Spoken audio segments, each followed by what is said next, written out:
Goodbye, Faye.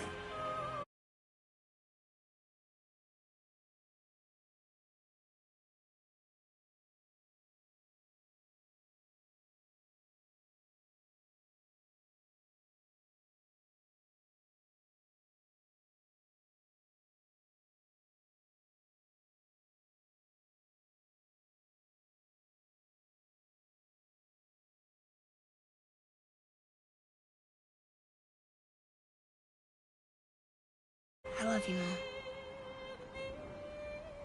The Giants. They really are all gone. There's nothing for us here. Come. Sup?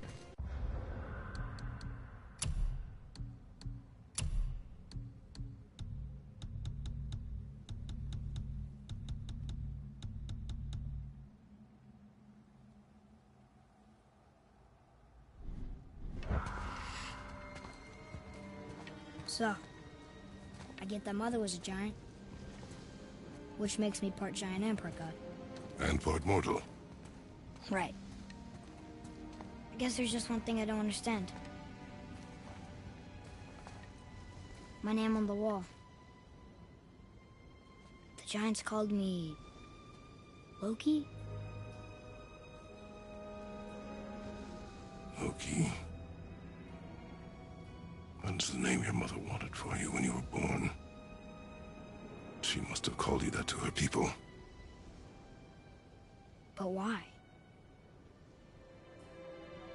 A question for another day. Let us go home.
Guess it all makes sense now. Why she want to end up here? Be with her kind? But did she know it was going to be like this here? Is this what she wanted us to see? Did she want us to tell the people? Or keep it a secret? I do not know. So what should we do? I trust you to decide that. Oh. Bless you, So, bro. why'd you want to name me Atreus? I know it can't be for a god. No. He was a soldier. A Spartan. A great warrior? All Spartans are great warriors. We trained from birth. Our lives were discipline, duty, battle, and death. Much love in Life was Christ's grim, name, Mac. and we greeted it grimly. But Atreus of Sparta was unlike the rest of us. He wore a smile even in the worst of times. He was happy. Shalom. He inspired us to hope that though we were machines of war, yet there was humanity in us. Goodness. When the day came for him to lay down his life in battle, his sacrifice saved countless others and turned the tide in our favor. I carried him home on his shield and buried him with all the honors of Spartan custom. His memory was a comfort in dark times. Wow, you actually told a good story. And we missed it.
understand if you want to go home, but I bet there are still some corrupted Valkyries out there that could be set free.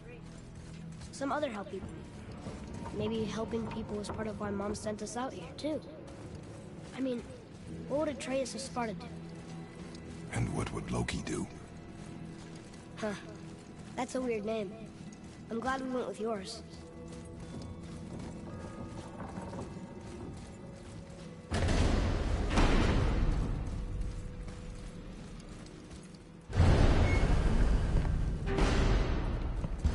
Lads, am I glad to see you. I believe I've reached my limit for dwarven charm. What happened, Mimir? They took an uncomfortable number of measurements and then proceeded to bicker about the weather. Where do you want us to take you? How about the warm confines of anywhere bloody else?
Before we return to Midgard, I should warn you. More time has passed than you likely realize. The snowfall that began when you slew Balder, it's become something else. The stuff of omens. Omens, or the coming of winter. Not just any winter, but a great winter to span 3 summers. When it's done, Ragnarok, yes. Ragnarok. From snow. Aye, snow. Lots more snow. And then the end of the bloody world. In that approximate order. Another prophecy. No, brother. Prophecy doesn't expect this for 100 more winters at least. You've changed something. Prophecy didn't count on you.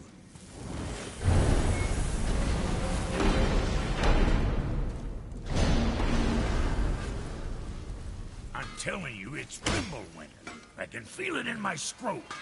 This is the big one. Stop saying that. Oh, you're making me very nervous. It was bound to snow sooner or later. That ain't just snow, and you know it. It's the end times. How dare you make me the voice of reason? Bit of a cold snap lately. What he means is, Fimbulwinter's upon us, boys. The winter to end all winters. I can feel it in my scrotum. Yeah. We heard. So, if you're heading home, try to keep moving, and also to not die. Or if you're not... Sure, I'm open. Suit yourself.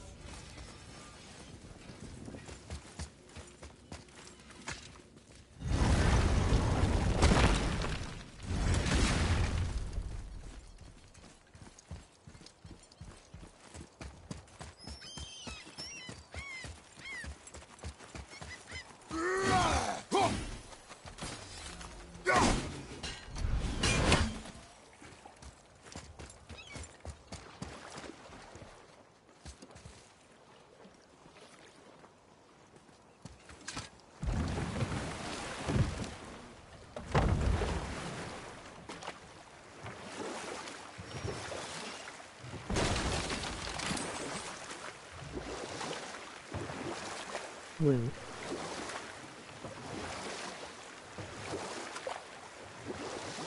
Mimir, you never told me what happened with the stonemason's son. Hrimthur, son of Thamur.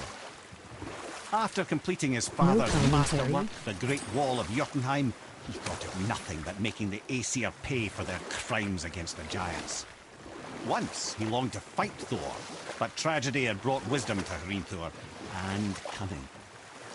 he observed that Asgard's walls were half-built and shoddy, for no Aesir god could be bothered with such tiresome labour. So Hrimthur adopted the guise of an ordinary man and made the Aesir an offer. He would build them majestic new walls, and if he couldn't build them within 2 turns of the season, they would owe him nothing for his labours. And if he succeeded, he asked only for an audience with the goddess Freya. You know what? I'll tell this one later.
What's that down there?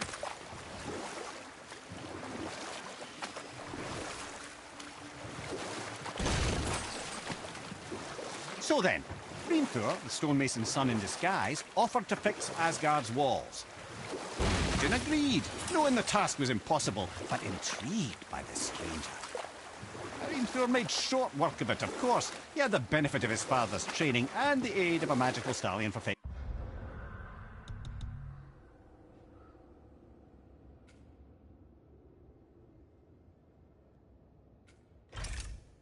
stones. Odin was not happy to find himself on the losing end of the wager, but he seemed to uphold his end of the bargain. Freya was sent to meet the mason, and to her surprise, he wanted only to whisper something in her ear. That being done, he made his way out of Asgard. And when he found Thor awaiting him at the gates of Midgard, he knew he had been double-crossed. But he didn't care, because his plan was complete. It was? What did he say to Freya? Only she could say for certain, but I've had many moons to work it out. Hrimthur knew that Freya loathed the Aesir, despite her marriage to Odin, and I believe he gave her the secret to Asgard's defences. Some weakness he may have built in, structural or magical, which I expect will be exploited come Ragnarok when Surtur arrives to burn Asgard to ash. If not sooner.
Boy.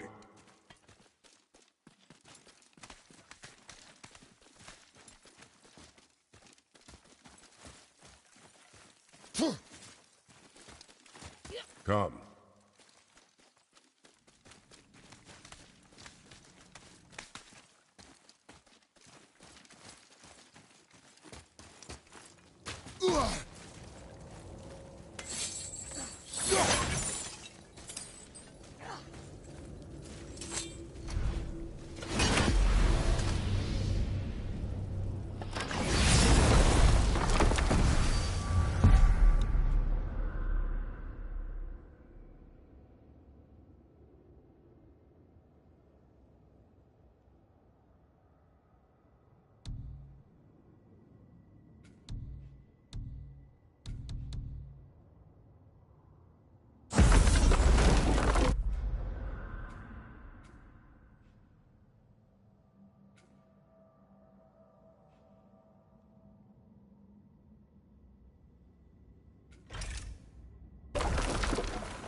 I didn't think we'd see you out here since we all got back together. Everything okay? Oh, better than ever. You know, I really think we've both grown in our years apart. So how come you're back here? Just catching some fresh air. Look, I love my brother, but he still smells like a fetid dung pile.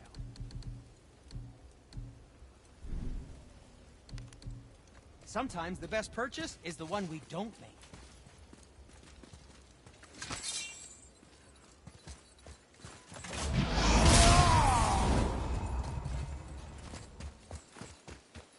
Atreus, to me. Okay, I'm coming.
Oh. What does it say? Sir. Oh yeah, I can translate this now. Niflheim, land of fog and fortune. Hey, nobody mentioned fortune. We should go there sometime.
Shalom.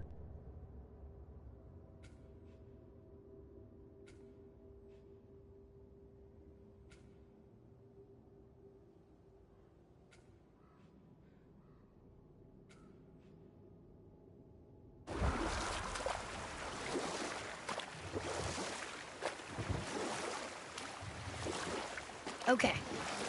What about the giant with 8 arms? Starkath the Mighty, he was called.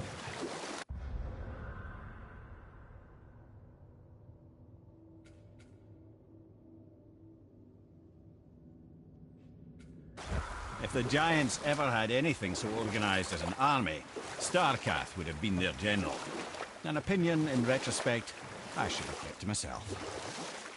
But no, as Odin's advisor, I kept him advised. And having bent his will towards Starkath's doom, there was no dissuading him. But even Thor wasn't stupid enough to take on Starkath on his own. No. Instead, the Aesir set forth slanders upon Starkath's name, branding him throughout the realms as a monster to be feared. Or I can just tell you this story later.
All right, let's say we finish that story. The Aesir gods slandered the noble giant Starkath with vile rumors. They said he abducted an elf queen who killed herself rather than be ravished by the giant. Lies, of course, but you're too young for her story. In the end, even the Vanir gods and the armies of Midgard were roused to the cause. They surrounded Starkath, showered him with arrows until he was brought to his knees. He surrendered, hoping by trial he could clear his name. Thor took advantage and ripped off one of Starkath's arms, which only made it easier to sever another and another until he was satisfied. Relieved of 6 arms and too much blood, Starkath perished upon the battlefield. I regret it to this day, you know. I told myself there was nothing I could do, but I wish I'd tried.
Thank you, by the way.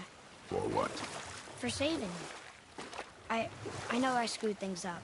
before Balder grabbed me. You did. But you are my son.